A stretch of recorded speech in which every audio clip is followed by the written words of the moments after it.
In the quiet village of Umuorie, where the river curled like a silver snake and ancient baobab trees stood like watchful elders, love was not always a blessing. On the night Amara was born, the oldest woman in the village screamed.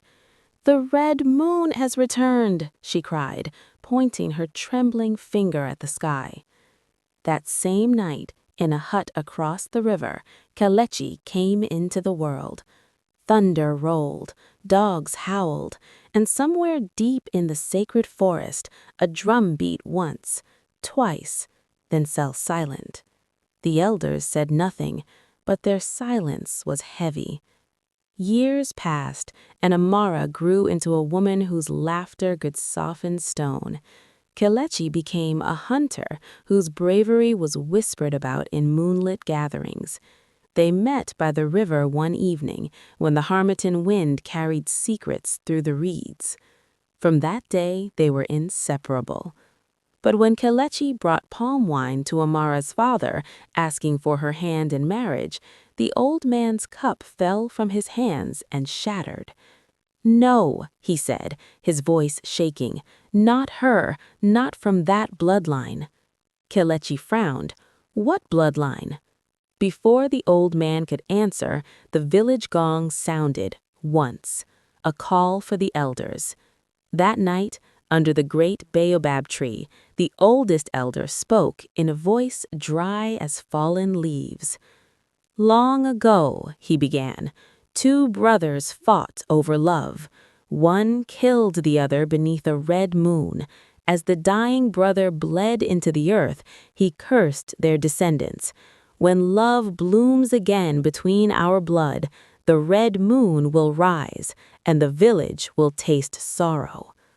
Amara's breath caught.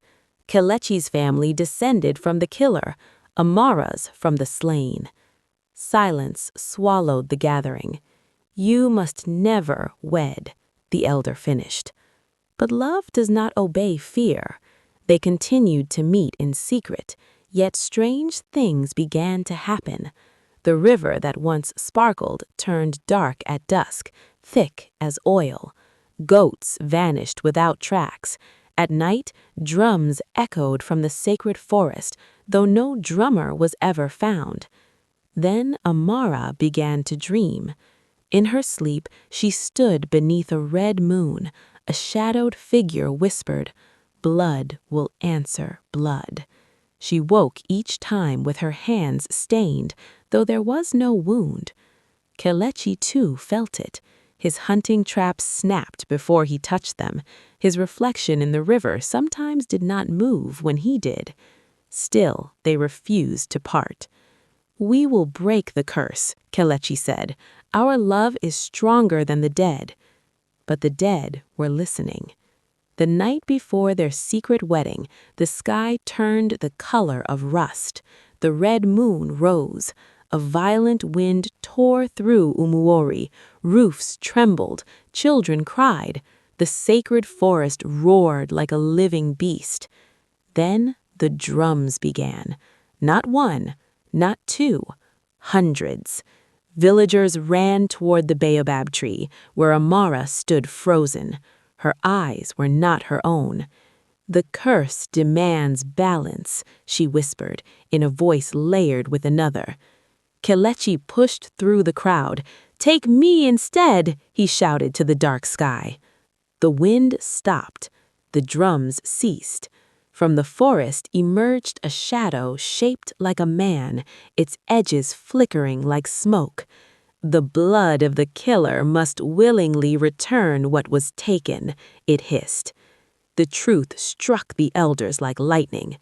Generations ago, Kelechi's ancestor had not only killed his brother, he had stolen the woman they both loved. She carried a child.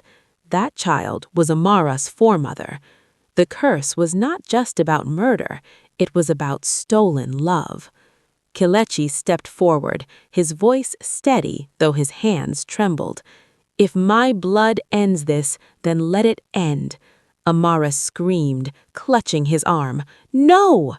He looked at her, eyes shining. If love began this, love will finish it. He picked up the ceremonial dagger from the altar stone. The red moon burned brighter. The villagers fell to their knees. Kelechi cut his palm and pressed his bleeding hand into Amara's. "For what was taken, I return freely," he declared.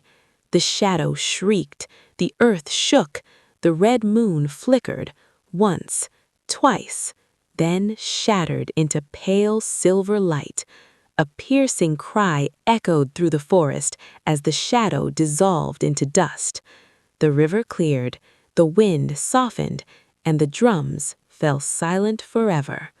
Kelechi collapsed. Amara held him, tears streaming down her face. For a long moment he did not move. The village held its breath. Then he inhaled sharply. The elders gasped. The oldest among them smiled faintly. The curse sought unwilling blood, but love offered freely has broken its teeth. The red moon never returned to Umuorie. Years later, when Amara and Kelechi's children played beneath the baobab tree, the elders would whisper, "Love nearly destroyed us, but it was also the only thing strong enough to save us." And sometimes, on very quiet nights, if the wind passed gently through the forest, it sounded almost like distant drums, not of warning, but of peace.